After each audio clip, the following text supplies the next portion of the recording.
अस्सलाम वालेकुम। नवाए उर्दू का आखिरी सबक रुबाई। तीन रुबाई गो की दो रुबाइयाँ तुम लोगों को पढ़नी थी। आज आखिरी रुबाई गो फिराक गोरखपुरी और उनकी 2 रुबाइयों को देखेंगे। ठीक है, पहले फिराक गोरखपुरी को देख लो, जान लो। किताब निकाल चुके हो? ठीक है, एक एक लफ्ज़ देखना। फिराक गोरखपुरी 1896 ईस्वी में पैदा हुए हैं और इंतकाल करते हैं 1982 में। ठीक है ना? 1896 में पैदा हुए, इंतकाल कब किए? 1982 में। ठीक है। रघुपति सहाय फिराक गोरखपुर उत्तर प्रदेश में पैदा हुए। नाम इनका है रघुपति सहाय। फिराक तखल्लुस गोरखपुर उत्तर प्रदेश के गोरखपुर में पैदा हुए और गोरखपुर से ही गोरखपुरी कहलाए। ठीक है ना? फिराक गोरखपुरी। घर में शेर व शायरी का चर्चा आम था। किताब देखो। घर में शेर व शायरी का चर्चा आम था। उनके वालिद मुंशी गोरख प्रसाद इबरत भी मशहूर शायर थे। वालिद साहब भी मशहूर शायर थे। तखल्लुस इबरत लिखा करते थे। फिराक ने तालीम इलाहाबाद में हासिल की और उर्दू और फ़ारसी के अलावा अंग्रेज़ी में भी आला लियाकत हासिल की। ठीक है ना? उर्दू फ़ारसी के अलावा अंग्रेज़ी में भी अच्छी पकड़ बनाए, आला लियाकत हासिल की। बाद में इंडियन नेशनल कांग्रेस में शामिल हो गए। इंडियन नेशनल कांग्रेस के बैनर तले ही उस वक्त मुल्क की आज़ादी के लिए लड़ाइयाँ लड़ी जा रही थी, जिसमें ये भी शामिल हो गए। कुछ मुद्दत तक जवाहरलाल नेहरू के साथ काम किया, है ना? कुछ मुद्दत तक, कई दिनों तक, कई महीनों सालों तक जवाहरलाल नेहरू के साथ कदम से कदम मिला करके चले।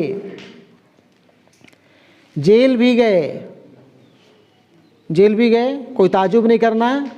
जितने भी स्वतंत्रता सेनानी थे, देश की आज़ादी के लिए लड़ाई लड़ने वाले थे, कई लोग जेल गए, कई मर्तबा जेल गए, है ना? जेल भी गए। अंग्रेज़ी में एमए करने के बाद, एमए अंग्रेज़ी में करते हैं और उर्दू के देखो बड़े शायर हैं, है ना? अंग्रेज़ी में एमए करने के बाद इलाहाबाद यूनिवर्सिटी में अंग्रेज़ी के उस्ताद हो गए। ठीक है? यहीं से 1959 में रिटायर हुए। फिराक गोरखपुरी के कलाम के कई मजमूए शाये हुए। फिराक गोरखपुरी के कलाम के, शेर व शायरी के, गज़ल के, रुबाई के कई मजमूए शाये हुए, छपे, लोगों के सामने आए, मंजर आम पे आए। इनमें रूहे कायनात, क्या नाम है? रूहे कायनात। ये इनका शेरी मजमुआ है ना? रूहे कायनात, रमज़ो कनायात, गज़लिस्तान, शबनमिस्तान और गुले नगमा ख़ास तौर पर काबिले ज़िक्र हैं। कई शेरी मजमुए, लेकिन यहाँ पे 4-5 शेरी मजमुआ का नाम दिया हुआ है। ठीक है ना? तुम लोग को भी चाहिए कि कम से कम 1-2 शेरी मजमुआ का नाम याद रहे, याद हो जाए, है ना? गुले नगमा याद रहेगा ना? गुले नगमा किनका शेरी मजमुआ है?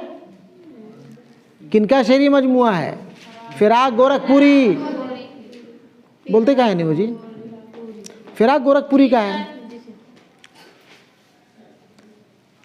इनकी रुबाइयों का मजमुआ रूप भी बहुत मशहूर है और रुबाइयों का मजमुआ, याद रखोगे रूप के नाम से। रूप किताब का नाम क्या है? रूप। ये रुबाइयों का मजमुआ है, सिर्फ इसमें रुबाइयाँ हैं इनकी, फिराक गोरखपुरी की, ठीक है ना। और किताब का नाम रूप। क्या नाम है? रूप। एक गुले नगमा का नाम याद रखो और एक रूप का नाम याद रखो, याद रहेगा ना फिराक गोरखपुरी के साथ, है ना। उर्दू में तासुराती तनकीद के अलम बरदारों में फिराक का नाम लिया जाता है।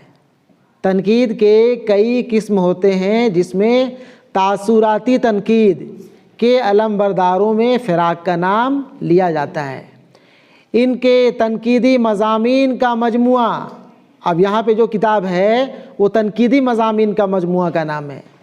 इनके तनकीदी मज़ामीन का मजमुआ अंदाज़े और इनकी किताब उर्दू की इश्किया शायरी बहुत अहमियत रखती है। अंदाज़े और इनकी किताब उर्दू की इश्किया शायरी बहुत अहमियत रखती है। शायरी में फ़िराक की गज़ल और उनकी रुबाई का अंदाज़ सबसे अलग है। गज़ल और रुबाई, यहाँ पे दो शेरी सिन्फ का ज़िक्र हो रहा है ना, यानी कि ये गज़ल और रुबाई के अच्छे शायर थे। शायरी में फ़िराक की गज़ल और उनकी रुबाई का अंदाज़ सबसे अलग है। उन्होंने रुबाई की सिन्फ को हिंदुस्तानी सकाफ़त का तर्जमान बना दिया। उन्होंने रुबाई की सिन्फ को हिंदुस्तानी सकाफ़त का तर्जमान बना दिया, ठीक है। चलो अब इनकी रुबाई देखो। पहली रुबाई, एक हल्काए ज़ंजीर तो ज़ंजीर नहीं, एक हल्काए ज़ंजीर तो ज़ंजीर नहीं, एक नुक्ताए तस्वीर तो तस्वीर नहीं। तकदीर तो कौमों की हुआ करती है, तकदीर तो कौमों की हुआ करती है, एक शख्स की किस्मत कोई तकदीर नहीं, एक शख्स की किस्मत कोई तकदीर नहीं। यहाँ पे इस रुबाई में फिराक गोरखपुरी कहते हैं कि एक हल्काए ज़ंजीर, एक ज़ंजीर, ज़ंजीर की एक कड़ी को हम ज़ंजीर नहीं कह सकते हैं।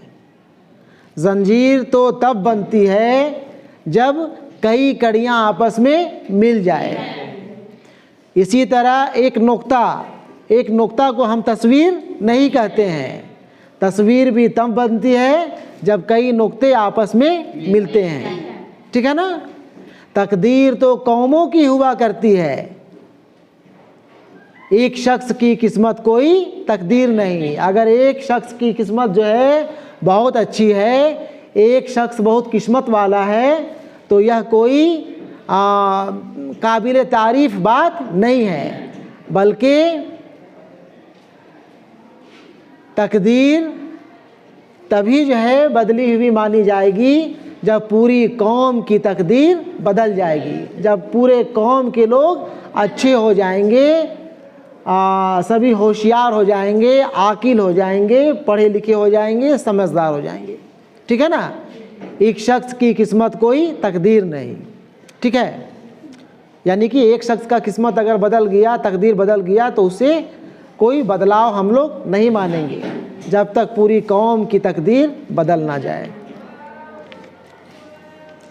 दूसरी रुबाई, हर ऐब से माना के जुदा हो जाए, हर ऐब से माना के जुदा हो जाए, क्या है अगर इंसान खुदा हो जाए। शायर का तो बस काम ये है हर दिल में कुछ दर्दे हयात और सिवा हो जाए, ठीक है ना।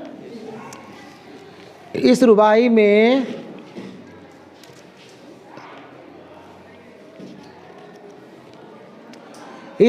में शायर रुबाई गो फिराक गोरखपुरी कहते हैं कि इंसान अगर ऐब से पाक हो जाए, यहाँ सुनो,